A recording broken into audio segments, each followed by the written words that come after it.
Oi cinéfilos, meu nome é Carolina e bem-vindos a mais um vídeo do Assista um Filme. No vídeo de hoje eu vim falar sobre o lançamento dessa semana, que é o filme Zona de Interesse. Rudolf Höss, o comandante de Auschwitz, e sua esposa Hedwig vivem uma vida calma e comum em uma casa com jardim que divide muro com um campo de concentração. O longa tem direção de Jonathan Glazer, que também assina o roteiro, que por sua vez é baseado na obra de mesmo nome escrito por Martin Amis, lançado em 2014. E o filme está entre os indicados do Oscar não só de melhor filme, mas também de melhor filme internacional, sendo essa a aposta do Reino Unido. Aí vocês vão falar, mas Carol, você não acha meio injusto que o Reino Unido tá concorrendo ao Oscar de melhor filme internacional? Um pouco, mas tá dentro dos padrões, tá dentro das regras, já que o filme é inteiro falado em alemão. E assim, filmes de guerra são sempre uma questão pra mim. Eu acho que hoje em dia a gente tem incontáveis filmes de guerra de diversos pontos de vista. Você pode simplesmente pensar num ponto de vista que você vai ter um filme especificamente contando sobre esse relato, principalmente quando a gente fala de Segunda Guerra Mundial. Então tem os filmes que contam sobre o ponto de vista dos americanos, dos japoneses, das pessoas que foram pra guerra, das pessoas que não foram pra guerra, dos familiares de quem foi pra guerra, enfim, tem diversos pontos de vista extremamente diferentes. E eu arrisco dizer ainda que os meus filmes de guerra favoritos, assim, são aqueles que não se passam durante uma batalha, enfim, durante a guerra em si, e sim tem a guerra como um pano de fundo, como uma coisa que causa coisas ao longo do filme e também traz diversas consequências. E eu acho que pra eu gostar de um filme de guerra, ele tem que ter uma coisa a mais, pra ele conseguir se destacar no meio desses incontáveis outros filmes de guerra, e eu acho que aqui, Zona de Interesse, tem esse diferencial. Antes de assistir ao filme, eu senti que ele teria um quê de Menino do Pijama Listrado, que também traz a mesma narrativa de uma família que mora próximo ali a um campo de concentração, só que enfim, né, um filme cheio de inconsistências históricas e diversos erros que não fazem sentido quando você analisa o filme historicamente, né.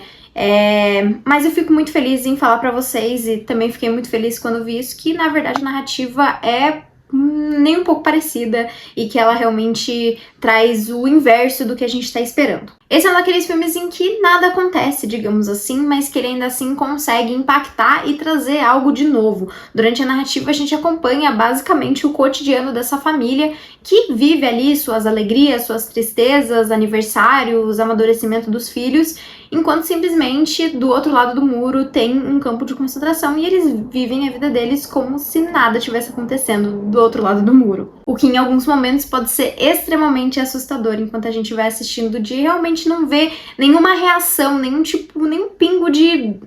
não sei nem se dó seria a palavra, mas nenhum tipo de empatia, de humanidade ali naquela família que basicamente só se importa com a casa deles e com o conjunto ali familiar deles. E o som aqui dentro do filme tem uma importância gigantesca, basicamente trazendo um filme dentro de um filme. Porque apesar do longa não ser explícito e não mostrar nenhuma violência, nem sequer uma gota de sangue, enquanto a gente acompanha ali a vida daquela família, com muitas flores e o jardim verde e a piscina, o som que a gente tem é de gritos de desespero, gritos de agonia, tiros e realmente uma tristeza descomunal ali, um verdadeiro relato, mas nem um pouco explícito, de alguns dos horrores da Segunda Guerra Mundial. E principalmente em determinado momento do filme que a gente tem uma tela vermelha, assim, a gente escuta com desespero, assim, todos aqueles barulhos, e é realmente angustiante o fato de que aquela família escuta tudo aquilo e que não esboça nenhum tipo de reação neles, nenhum tipo de mudança. Outro fator importante dentro do filme é a trilha sonora. Ele basicamente tem poucos momentos em que a gente tem essa trilha sonora justamente para conseguir escutar todos os sons do ambiente, todos aqueles gritos e realmente o desespero ali que tá se passando do outro lado do muro, mas ainda assim tem alguns momentos de trilha sonora e ela tem um quê assim de thriller, meio que nunca deixando nós espectadores ficarmos realmente confortáveis ali com aquela narrativa. Em todo momento a gente sente um desconforto, né? Não só por aquilo que está sendo mostrado, mas também por todos esses sons ali ao nosso redor. E depois de assistir, eu devo dizer que o filme se tornou um dos meus favoritos ali na disputa do Oscar de melhor som. Eu falei muito de Oppenheimer quando saiu a lista dos indicados, e eu ainda acho que esse filme também teve um impacto muito grande, assim, quando eu fui assistir. Foi uma coisa que eu reparei, que eu me liguei, assim, e que foi importante, que fez diferença assistir dentro de um cinema, e eu acho que Zona de Interesse também tem esse fator. Eu acho que faz extrema diferença você assistir esse filme dentro de uma sala de cinema para poder ter essa sensação, escutar todos os sons mesmo, né, com aparelhos de boa qualidade. do que assistir em casa, né? E eu devo dizer que Oppenheimer e Zona de Interesse são meus 2 favoritos ali pra essa categoria. Eu ainda não me decidi qual que é o favorito mesmo, então até o vídeo de previsões e desejos do Oscar eu vou estar aqui tentando decidir. E esse é um filme que é pra ter uma sensação de incômodo mesmo, seja nos momentos em que aquela família age de maneira extremamente normal, mesmo com gritos de desespero rolando do outro lado do muro, ou em momentos em que tá tendo uma discussão de orçamentos em relação ao campo de concentração, uma conversa completamente bizarra de se estar escutando, e principalmente na falta de incômodo, que acaba incomodando a gente também, que aquela família tem. Eles não se incomodam com aqueles barulhos, eles só se importam ali com a casa deles, com eles mesmos, eles estão presos ali a uma comodidade, digamos assim, e eles não se importam mesmo. A ideia ali deles, principalmente da esposa ali da família, é construir aquela casa, melhorar aquela casa, colocar plantas em volta para que consiga cobrir ali o muro e aquilo meio que não afete o mundinho ali de perfeição criado por eles. É realmente bizarro o fato de como aquela família vive como se eles estivessem em um subúrbio, assim, e não como se eles estivessem morando vizinhos de um genocídio que estava acontecendo. O roteiro do filme basicamente busca trazer essa banalidade ali que todas as famílias e aqueles oficiais viviam, e a tranquilidade moral que eles têm ao longo do filme, de que nenhuma daquelas ações de fato é errada, né, de que aquilo é comum por conta da comunidade em que eles se encontram, né, já que afinal de contas eles não são as pessoas sofrendo. E o desconforto também é gerado por conta da fotografia do filme, que em diversos momentos filma os personagens em um plano aberto, um pouco mais afastado e com a câmera parada mesmo, fixa no chão, meio como se a gente estivesse observando ali aquela família e deixando bem claro de que aquilo é esquisito, é bizarro aquele comportamento. Inclusive, o próprio diretor instalou 5 câmeras fixas ali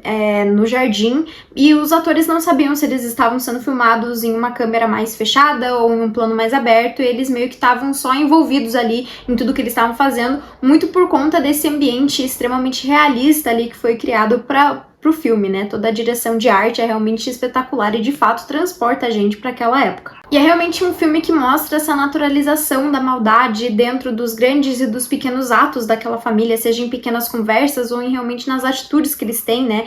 Tem uma cena que é super famosa, que tá inclusive no trailer do filme, que é uma das personagens experimentando um casaco de pele que ela ganhou de presente, né? Que veio dos campos de concentração. E é muito louco, assim, a gente ver essa família não se incomodar com nada disso, e a gente acaba ficando curioso por conta disso. Eu acho que acaba atraindo a nossa curiosidade realmente essa falta de incômodo que aquela família sente. E eu acho que muito por conta disso que eu sinto que o filme tem uma leve decaída, assim, quando a história deixa de ser inteiramente dentro daquela casa. Em determinado momento, por uma circunstância X, a história meio que se divide e conta de um personagem em outro lugar e do pessoal ali dentro da casa. E eu sinto que deu uma quebra, assim. Eu acho que o filme tinha que ter mantido a história inteira dentro daquela casa, ele tinha que ter sido corajoso o suficiente para manter essa história inteira dentro da casa, realmente só mostrando essa família e a falta de incômodo, a comodidade que eles vivem, enfim, realmente a maldade ali que é a falta de empatia que eles têm, né? E essa naturalidade e comodidade do mal aqui são interpretados pelo Christian Fidel e pela Sandra Hüller, que trazem uma atuação sensacional. A Sandra Hüller já era uma favorita minha de performances esse ano por conta de Anatomia de uma Queda, tanto é que ela tá indicada na categoria de melhor atriz, e eu acho que ela também poderia ter recebido uma indicação tanto na categoria de melhor atriz ou de melhor atriz coadjuvante por esse papel aqui. Eu acho que ela é o grande destaque, pelo menos eu acho que ela foi a personagem mais interessante. E aí que tá a coisa mais interessante dentro desse filme. Nenhum dos personagens, eles passam por uma evolução ou uma mudança. Eles são do jeito que eles são e eles vão se manter daquele jeito do começo até o fim da história, porque realmente eles não veem mal do jeito que eles são. Eles acham que aquilo é comum, eles realmente não se veem como vilões. E uma coisa muito legal dentro do filme é que eles retratam essas pessoas, que lógico, elas são pessoas narcisistas, elas são pessoas egocêntricas, que enfim, têm uma maldade dentro delas, mas eles não são retratados de forma caricata, como vilões, como realmente maldosos, né? A gente não vê eles praticando explicitamente nenhuma violência contra alguém. Então eu acho que por conta disso o filme acaba se tornando ainda mais assustador, porque eles nada mais são do que humanos, do que pessoas reais, do que pessoas que existiram. E a decisão de trazer os personagens retratados dessa forma poderia muito inocentar, talvez, ou romantizar aquela vida, aquelas pessoas, enfim, que eram nazistas mesmo, mas poderia ter seguido por esse lado, mas eu acho que o Jonathan Glazer soube trabalhar com os personagens de forma com que a gente nunca consiga simpatizar 100% com eles. Lógico, a gente acompanha a vida deles, a gente tem essa curiosidade, mas em nenhum momento a gente simpatiza, a gente esquece realmente que eles são nazistas, a gente em nenhum momento esquece onde eles estão vivendo e a naturalidade com que eles vivem ali do lado de um campo de concentração. Em Zona de Interesse, o diretor nunca nos deixa esquecer o que tá acontecendo do outro lado do muro, nunca nos deixa esquecer onde aqueles personagens estão, independente, enfim, das circunstâncias, de por que eles foram acabar lá, de certa forma até apagando um pouco da humanidade ali daqueles personagens por conta da indiferença que eles sentem de realmente se preocupar somente com sua família, do crescimento dos filhos e realmente daquela casa, de querer manter a casa, querer arrumar a casa, fazer dali um convívio e comemorar aniversários enquanto tudo aquilo tá acontecendo do outro lado do muro. De fato, eu acho que o filme tinha que ter se mantido dentro da casa até seu final. Eu acho que eu teria gostado muito mais dele se ele fosse feito dessa maneira. Eu acho que teria sido uma coisa extremamente corajosa, assim, porque chega um ponto que ele começa a contar de partes um pouco mais políticas da história e não era bem isso que estava sendo mostrado até então, né? Era realmente o cotidiano ali daquela família. Eu acho que ele, por enquanto, é o meu favorito no Oscar de melhor filme internacional, né? Por enquanto eu só vi 2, então, bom, ainda tem mais 3 pra assistir. Mas no ranking dos melhores filmes ali, dos indicados a melhor filme, ele não tá tão em cima assim. Eu acho que ele acabou decaindo um pouco. Esse foi um filme que muitas pessoas falaram muito bem sobre ele, então acabou que eu fui com expectativas. Eu até ia falar isso no começo do vídeo, mas acho que aqui se encaixa melhor. Foi um filme que eu fui assistir com expectativas muito altas, porque grande parte dos críticos e das críticas mesmo que eu leio falam desse filme como um filme realmente que, assim, 5 estrelas de 5, sabe? Um filme que mudou a vida das pessoas. Eu achei ele um filme excelente, ele é um filme muito bom, mas ele não é nem meu filme favorito entre os indicados a melhor filme, nem meu filme favorito sobre a Segunda Guerra Mundial. Mas ainda assim, é um filme muito impressionante, ele realmente consegue te assustar, ele consegue te impactar.